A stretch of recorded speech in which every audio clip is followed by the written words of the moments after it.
പരിശുദ്ധാത്മാവിൽ ഞങ്ങളിലേക്ക് പരിശുദ്ധാത്മാവ് വരുമ്പോൾ എല്ലാ കാര്യങ്ങളും നിങ്ങളെ പഠിപ്പിക്കുകയും ഞാൻ നിങ്ങളോട് പണ്ടെല്ലാം നിങ്ങളെ അനുസ്മരിപ്പിക്കുകയും ചെയ്യും.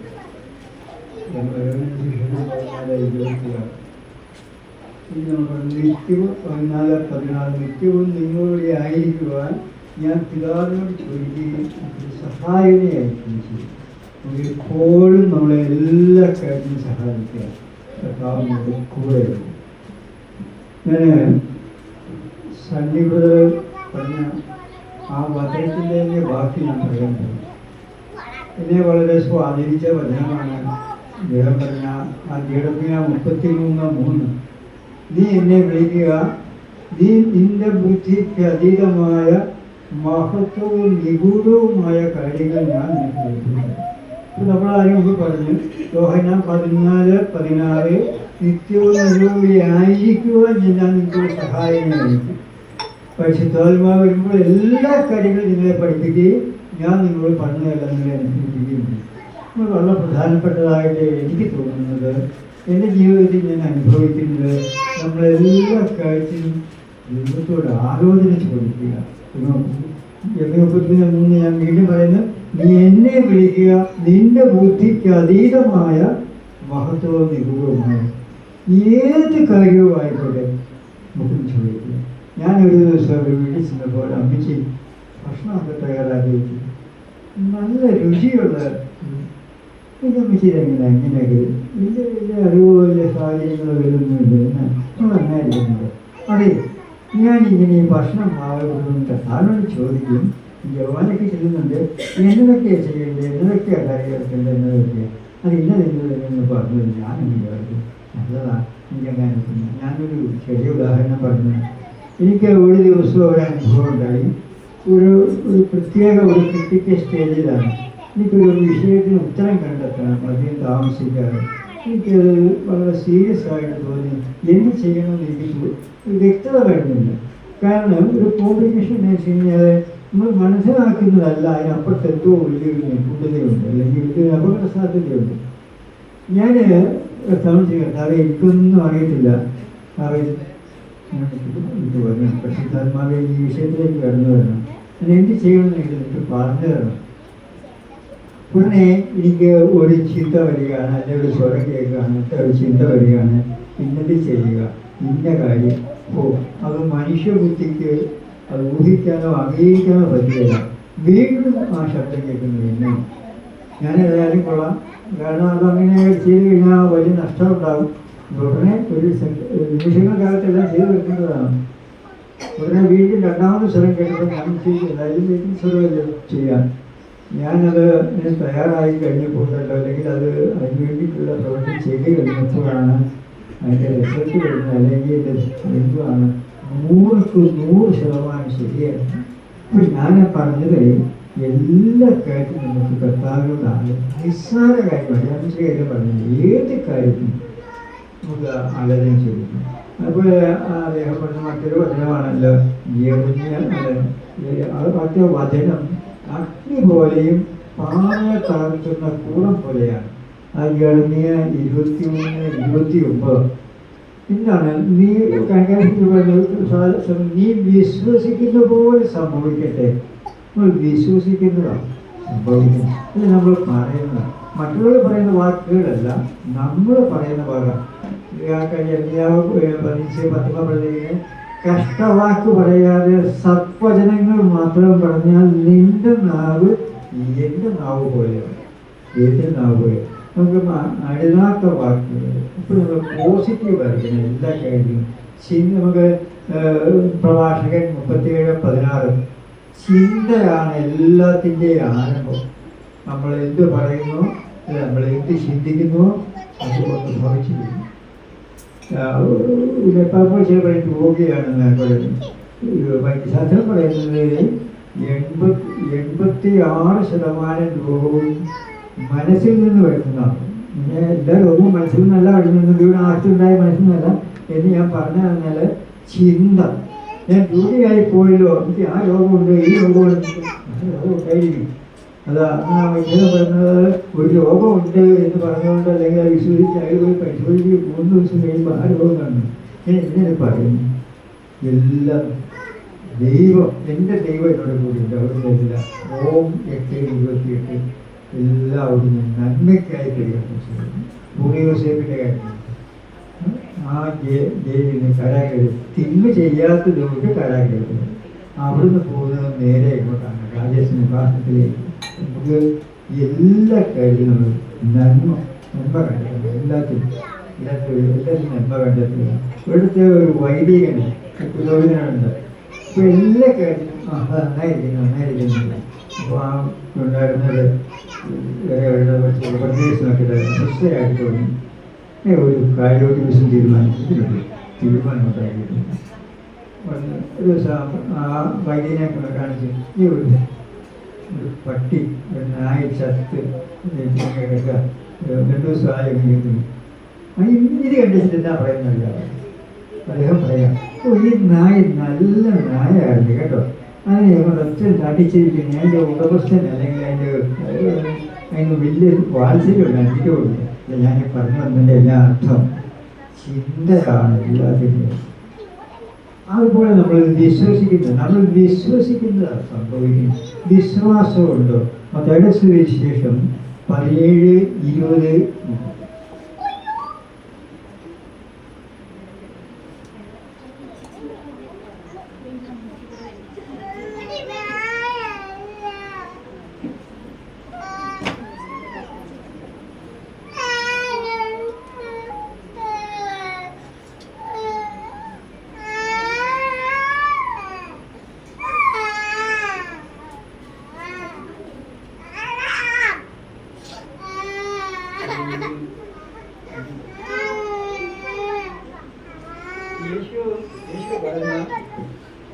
നിങ്ങളുടെ അല്പവിശ്വാസം കൊണ്ട് തന്നെ സത്യമായി ഞാൻ നിങ്ങളോട് പറയുന്നു, നിങ്ങൾക്ക് കടുകുമണിയോളം വിശ്വാസമുണ്ടെങ്കിൽ ഈ മലയോട് ഇവിടെ നിന്ന് മാറി മറ്റൊരു സ്ഥലത്തേക്ക് പോവുക എന്ന് പറഞ്ഞാൽ അത് മാറിപ്പോകും.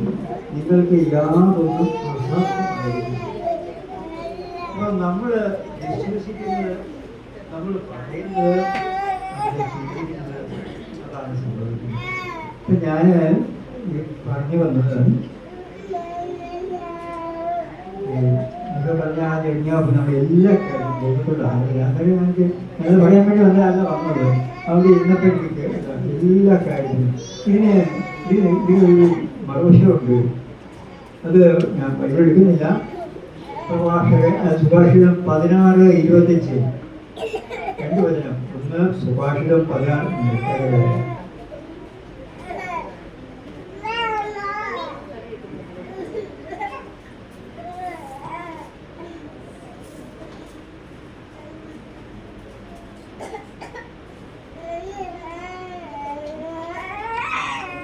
സുഭാഷിതം 16:25. ശരിയെന്ന് തോന്നുന്ന വഴി മരണത്തിലേക്ക് നോക്കുന്നതാവും.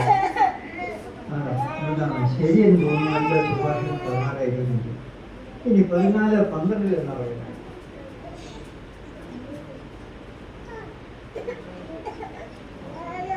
14:12 ശരിയെന്ന് തോന്നുന്ന വഴി മരണത്തിലേക്ക് നയിക്കുന്നതാണ്. 18 അടുത്ത വചനം എപ്പോഴും നമുക്ക് ബൈബിളിൽ കാണാൻ പറ്റും. ഒന്ന് തുല്യമായ വചനമാക്കുന്നതാണ്.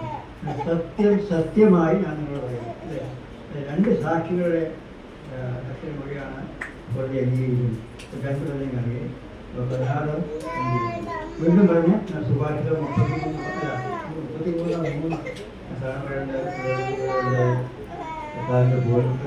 പറയാം. എല്ലാ എന്ത് കാര്യമാണ് കൃത്യമായി സംഭവിക്കുന്നത്. ഇനി നമുക്ക് വ്യക്തത കിട്ടുന്നില്ല, കാര്യത്തിൽ കിട്ടുന്നില്ല എങ്കിൽ തന്നെ പോലും ദൈവത്തോട് നമ്മൾ ആലോചിച്ചുകൊണ്ട് നമ്മൾ ചെയ്ത് കഴിയുമ്പോൾ അത് ശരിയായി ഞാൻ ഇപ്പോൾ പറയാനായിട്ട് വന്നത് ഈ വചനമല്ല. അപ്പോൾ ഇനി അതോട് ചേർത്ത് ഞാൻ ഈ പറഞ്ഞു പറയുന്നത് ഒരു കാര്യത്തിൽ ഞാൻ പറയാൻ പോകുന്നു. നമ്മൾ ചിന്തിക്കുന്നത് അല്ലെങ്കിൽ വചനം നമ്മൾ വിശ്വസിച്ച് വചനം പറഞ്ഞതിൽ തൊണ്ണൂറ്റി 1999 കളിക്കാട് ഇപ്പോഴത്തെ സ്ഥലത്തെ പേര് മറന്നുപോയി. അന്ന് പാലായിൽ സെൻറ് തോമസ് കോളേജ് സ്കൂളിൻ്റെ ഓഡിറ്റോറിയത്തിൽ വൺ ഡേ സെമിനാറുണ്ട് എല്ലാ ഞായറാഴ്ചയും. അന്ന് ആ സെമിനാറിന് ഞാൻ സംബന്ധിച്ചപ്പോൾ ഒരു സ്ത്രീയുടെ സാക്ഷ്യമൊഴി ഞാൻ കേട്ടതാണ്, സാക്ഷ്യം പറയുന്നത് ഞാൻ കേട്ടതാണ്. അദ്ദേഹം ഇങ്ങനെയാണ് സംഭവിച്ചത്. അദ്ദേഹം സൈനികരോട് പറഞ്ഞില്ലേ, അവിടുത്തെ വചനം പാറയെ തകർക്കുന്ന കൂടം പോലെയും അഗ്നി പോലെയുമാണ്. അപ്പോൾ ഈ വചനം നമ്മൾ വിശ്വസിക്കുന്നതല്ലേ, കേടി കഠിന ഹൃദയങ്ങളെ നമുക്കറിയാം. പക്ഷേ ഇതിനോടൊന്നും ഒരു ബന്ധമില്ലാത്തൊരു സംഭവം എന്താണ്? ഒരു പാവപ്പെട്ട ഒരു വിധവയായ സ്ത്രീ കിണർ കുഴിച്ചു. ആ കിണർ കുഴിച്ച് പോയി കഴിഞ്ഞപ്പോൾ കടമൊക്കെ എടുത്താണ് വലിയ പ്രതീക്ഷകളുണ്ട്. കുറച്ചൊക്കെ ചെന്നപ്പോൾ പാറ എന്താ ചെയ്യുന്നൊന്നുമില്ല. ആ കിണർ കുഞ്ഞ് വേറെ കോൺട്രാക്ട് കൊടുത്ത് വായിക്കും, ഇവരെ സഹായിക്കുന്നുണ്ട്, പറ്റിയത് അതുപോലെ ആയിപ്പോയി. പൈസയൊന്നുമില്ല. പിന്നെ അവിടെ എത്രയും മിനിമം ഒരു തുക പറഞ്ഞ് ഇത്രയും തുക ഉണ്ടാക്കുകയാണെങ്കിൽ നമുക്കൊന്നും പാറ പൊട്ടില്ല. ഒരു പൈസയ്ക്ക് ഒരു വഴിയില്ല. ഇപ്പോൾ ഇവരെവിടെ പോയി ഫലമൊന്നുമില്ല, ഇങ്ങനെ ഇത് പാടിക്കുന്ന ഫലമൊന്നുമില്ല. ഇത് പോയി പറഞ്ഞ് ഇങ്ങനെ വചനം കിട്ടും. ഇവിടുത്തെ വചനം പാറയെ തകർക്കുന്ന കൂടൽ പോലെയും അഗ്നി പോലെയാണ്, ദരിദ്രത്തിന് അഗ്നി പോലെയാണ് ശ്രീ. അപ്പം ഇതൊക്കെ ഇവരെന്നോട്ടെ ഇവരെ പോയി പറഞ്ഞു, എൻ്റെ കിണറിങ്ങനെ പാറയാണല്ലോ, ഞാൻ എൻ്റെ കേട്ടതാണ് കേട്ടോ, സാക്ഷി ഞാൻ കേട്ടതാണ്, 26 വർഷമായില്ലേ. അപ്പോൾ പറഞ്ഞു ഇത് പോയി ഞാൻ പ്രാർത്ഥിക്കാം, എങ്ങനെ വചനം അനുസരിച്ചിട്ട് പാറ തകർന്നു. അവർക്ക് അത്രയൊന്നും വിശ്വാസമൊന്നും അറിവൊന്നുമില്ലല്ലോ. പിറ്റേ ദിവസം ഈ കിണർ കുത്തിയ കോൺട്രാക്ടർ അവിടെ വന്നു. ഇവർക്ക് എന്തെങ്കിലും സഹായം ചെയ്ത് കൊടുക്കുന്നുണ്ട്, എന്നെ ചെയ്യാൻ പറ്റും. അവർ പോയി നോക്കിപ്പോണ്ടല്ലോ, ഈ പാറയെല്ലാം പൊട്ടി ഏകദേശം അതിനകത്ത് ഒരു 5-6 അടിയോളം വെള്ളം കിടക്കുക. ഇയാൾ ഓടിക്കാൻ ചോദിച്ചത് ആരാ ഈ പാറ പൊട്ടിച്ചത്, ആരാ വന്ന് കൊണ്ടാക്കുന്നത്? ഞാൻ ആർക്കും കൊടുത്തിട്ടൊന്നുമില്ലല്ലോ. പാറ പൊട്ടി. ഇനി പറഞ്ഞ വചനമുണ്ട്, ആ വചനത്തിൻ്റെ ശക്തി എന്ത് പറഞ്ഞു അതുപോലെ സംഭവിക്കും. അതായത് നമ്മൾ വചനം ദൈവമാണ്. ആദിയിൽ വചനം ഉണ്ടായിരുന്നു, വചനം ദൈവത്തോടു കൂടിയായിരുന്നു, വചനം ദൈവമായി. അതായത് നമ്മൾ സംഭവിക്കും. പ്രാർത്ഥിക്കുമ്പോൾ വചനം പറഞ്ഞ് പ്രാർത്ഥിക്കുമ്പോൾ അത് സംഭവിക്കുക. അദ്ദേഹം വീണ്ടും പറഞ്ഞ് ജ്ഞാനത്തിൻ്റെ പുസ്തകം 16:12 മരുന്നോ ലേഖന പുസ്തകമല്ല, അങ്ങയുടെ വചനമാണല്ലോ ബോധ്യപ്പെടുന്നത്. ഈ വചനം പറഞ്ഞ് പ്രാർത്ഥിച്ച് നമ്മൾ ഔഷധമൊക്കെ കഴിച്ചു കഴിയുമ്പോൾ വലിയ അത്ഭുതങ്ങൾ അവിടെ സംഭവിക്കും. അതുപോലെ യോഗമൊക്കെ വെച്ച് കഴിയാൻ പല അനുഭവങ്ങളോട് പറയുന്ന സമ്പൂർണ്ണ ബൈബിൾ യോഗ വെച്ച് വായിച്ചു കഴിയുമ്പോൾ വലിയ അത്ഭുതങ്ങൾ സംഭവിക്കുക യോഗത്തിൽ സാധിച്ചു കിട്ടും. ഇനിയിപ്പോൾ ഞാൻ പറയാ വചനത്തെ കുറിച്ച് പറഞ്ഞിട്ട്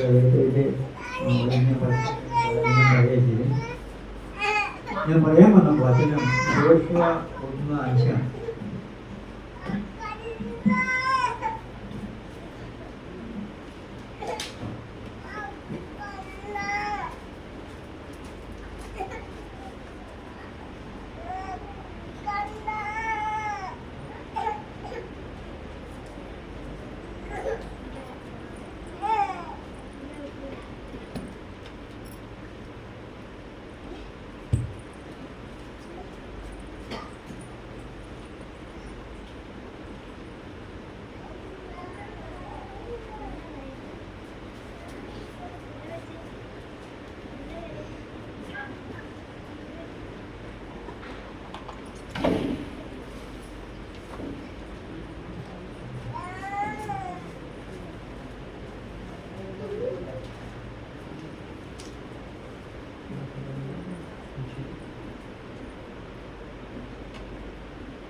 നിന്റെ ആയുഷ്കാലത്ത് ഒരിക്കലും ആർക്കും നിന്നെ തോൽപ്പിക്കാൻ സാധിക്കുകയില്ല.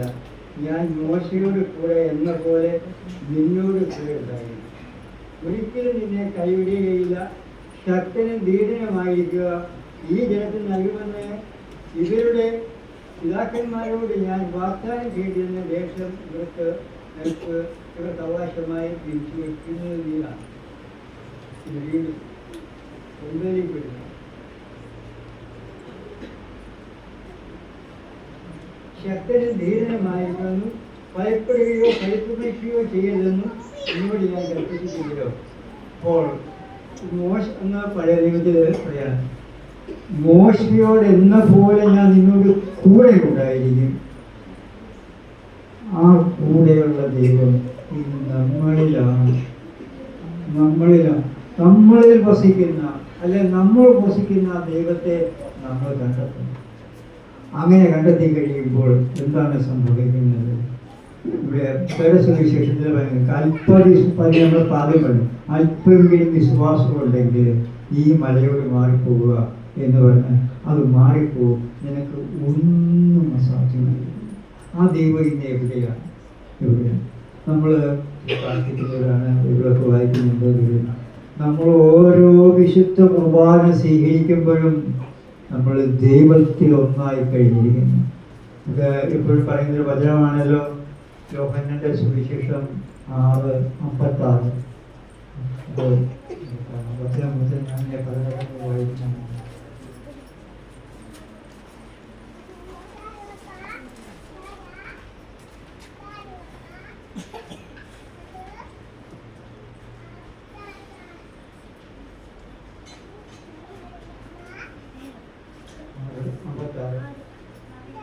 എന്റെ ശരീരം ഭക്ഷിക്കുകയും എന്റെ രക്തം പാനം ചെയ്യുകയും ചെയ്യുന്നവൻ എന്നിലും ഞാൻ അവനിലും വസിക്കും. എപ്പോഴും ഓർത്ത് എപ്പോഴും നമ്മുടെ ഹൃദയത്തിലുണ്ടായിരിക്കേണ്ട ഒരു വചനമാണ്. നമ്മൾ വിശുദ്ധ കുർബാനയൊക്കെ സംബന്ധിക്കുന്ന എന്റെ ശരീരം ഭക്ഷിക്കുകയും എന്റെ രക്തം പാനം ചെയ്യുകയും ചെയ്യുന്നവൻ എന്നിലും ഞാൻ അവനിലുമായി. നമ്മളെവിടെയാണ് വിശുദ്ധ കുർബാന സ്വീകരിച്ച് കഴിയുമ്പോൾ യേശുവിൻ്റെ ഹൃദയത്തിൽ ഇല്ല ഞാൻ അവനിലുമായി. അപ്പോൾ നമുക്ക് പിന്നെ എന്താണ് പിന്നെ ആവശ്യം? ഒരു വിശുദ്ധ കുർബാനയേക്കാൾ വലുതായിട്ട് ഈ ലോകത്തിൽ എന്താണ്? പ്രഭാഷകൻ ഞാൻ എടുക്കുന്നില്ല. പ്രഭാഷകന്റെ പുസ്തകം 43:27 അവിടുന്നാണ് സർവവും. ആദ്യം സർവശക്തനായ ദൈവം നമ്മളിലേക്ക് വന്നിരിക്കാം. പിന്നെ നമുക്ക് എന്താണ്? ഇതാണല്ലോ യോശുവ 1:4-7 പറഞ്ഞിരിക്കുന്നത്. നാം വിളിച്ചപേക്ഷിക്കുമ്പോഴെല്ലാം നമ്മുടെ ദൈവമായ കർത്താവ് നമുക്ക് സമീപസ്ഥനായിരിക്കുന്ന പോലെ ദൈവം ഇത്രയായിട്ടുള്ള ഏത് ശ്രേഷ്ഠ ജനതയാണ്. നമ്മുടെ ഈ ശ്രേഷ്ഠത നമ്മൾ മനസ്സിലാക്കുന്നുണ്ട്. ഞാൻ എൻ്റെ കയ്യിലേ പറയുന്നു, എല്ലാവരും മറ്റുള്ളവരാണെന്നല്ല. ഞാൻ പ്രാർത്ഥിക്കുന്ന ഒരു കാര്യമാണ്, കർത്താവെ വിശുദ്ധ കുർബാനയിൽ സജീവമായി പങ്കെടുക്കാൻ, ഹൃദയപൂർവ്വം സ്വീകരിക്കാൻ, ആ വിശുദ്ധ കുർബാനയെ പറ്റി കൂടുതലാണ് അറിയാൻ ഉള്ളൊരു കൃപ അനുഗ്രഹം തരണമേ എന്ന് ഞാൻ പ്രാർത്ഥിക്കുന്നു. ആ അറിവ് കിട്ടിയാൽ മാത്രം മതി, നമുക്ക് എല്ലാം അറിയാം. അവിടുന്നാണ് സർവവും. വിശുദ്ധ കുർബാന വേലത്തിൽ ഞാൻ എടുക്കുന്നില്ല, സമയത്താക്കൊണ്ട് വേലാത്തി 2:20 ഞാൻ ജീവിക്കുന്നത് ഞാനല്ല. നിങ്ങളൊന്നും പള്ളിയിലൊക്കെ പോകുന്നുണ്ട്, നമ്മൾ ഞാൻ പോകുന്നുണ്ട്. പക്ഷെ യഥാർത്ഥം മനസ്സിലാക്കുന്നുണ്ടോ? ആരായിട്ടാണ് പോകുന്നത്? നമ്മൾ വിശുദ്ധ കുർബാന സ്വീകരിച്ച് കഴിയുമ്പോൾ നമ്മൾ ആരായി കഴിഞ്ഞിരിക്കുകയാണ്. യോഹന്നാൻ 10:35 ഞാൻ പറയുന്നു, ദൈവവചനം ആരുടെ പക്കലേക്ക് വന്നു അവിടെ ദൈവങ്ങൾ എന്ന് വിളിച്ചു. നമ്മളെപ്പോഴും പറയുന്നത് വചനമാണല്ലോ, സംഖ്യ 52:6. ഞാൻ പറയുന്നത് നിങ്ങൾ ദൈവങ്ങളാണ്. നമ്മൾ ആരാണ്? നമുക്ക് ഈ ഹൃദയത്താണ്. നമുക്ക് ഞാൻ ഈ കഴിഞ്ഞ ദിവസം ഹൈന്ദവ കുടുംബത്തെ പരിചയപ്പെടാൻ ഇടയായി. ആ ഒരു മകനേ ഉള്ളൂ, വലിയ സൗകര്യമൊക്കെ ഉള്ളതാണ്. പക്ഷേ പ്രശ്നം, ആ മകന് +2-നല്ല SLC-ക്കാണ്, +2-നാണെന്ന് പഠിച്ച് ഞാൻ മറന്നുപോയി. വലിയൊരു രോഗം ഉണ്ടായി. യൂട്യൂബിൽ മുന്നോട്ട് പോകാൻ പറ്റില്ല, അറിയാൻ പറ്റുന്നില്ല. അങ്ങനെ ഒരുപാട് ചികിത്സയെല്ലാം ചെയ്തു, സുഖപ്പെടുന്നില്ല. ആ അവസരത്തിൽ അയാൾ ഒരു വൈദ്യനാണ്. അയാൾ ഒന്നുമില്ല, അയാൾക്ക് വലിയ വിശ്വസിക്കുന്നില്ല. ഇങ്ങനെ ഒരു കുർബാനയൊക്കെ കഴിക്കില്ല. അയാൾ പറഞ്ഞു ഇതുപോലെ നിങ്ങൾ ഹിന്ദുക്കളൊക്കെയാണ്, ഞങ്ങൾ പറഞ്ഞാൽ നിങ്ങൾക്ക് അത് വിശ്വാസമൊക്കെ ഇഷ്ടപ്പെടുമെന്ന് അറിയില്ല. ഞങ്ങൾ വിശുദ്ധ കുർബാനയിൽ വിശ്വസിക്കുന്നു. നിങ്ങൾക്ക് എങ്ങനെയാണ് ഈ വിശുദ്ധ കുർബാനയിൽ പ്രാർത്ഥിക്കുന്നത് മരുന്ന് കഴിച്ചാൽ ഈ കൊച്ചു സുഖപ്പെടുന്നു. അതെങ്ങനെ പറഞ്ഞാൽ അവർക്ക് ആദ്യം അത്ര ഉൾക്കൊള്ളാൻ പറ്റിയില്ല. പക്ഷേ ആ സാഹചര്യം ഇത്രയും ഗുരുതരമായതുകൊണ്ട് ക്രമേണ അത് വിശ്വസിച്ചു. അയാൾ ലഘുവായിട്ടുള്ള ഔഷധ കൊടുക്കുന്നതായിരുന്നു പറഞ്ഞ് വിശുദ്ധ കുർബാനയെ സമർപ്പിച്ച് നിങ്ങൾ മരുന്ന് കഴിക്കുക. എനിക്ക് സാധിക്കുമെങ്കിൽ ഇഷ്ടമുണ്ടെങ്കിൽ വിശുദ്ധ കുർബാനയെ കുർബാനിക്കുകയും നിങ്ങൾ പോവുക. ഏതായാലും കൊള്ളാം. ആ ആൾ സുഖമായി ഞാൻ വഴിപോയി ആ കുടുംബം വലിയ വിശ്വാസത്തിലാണ് കുർബാന ഞാൻ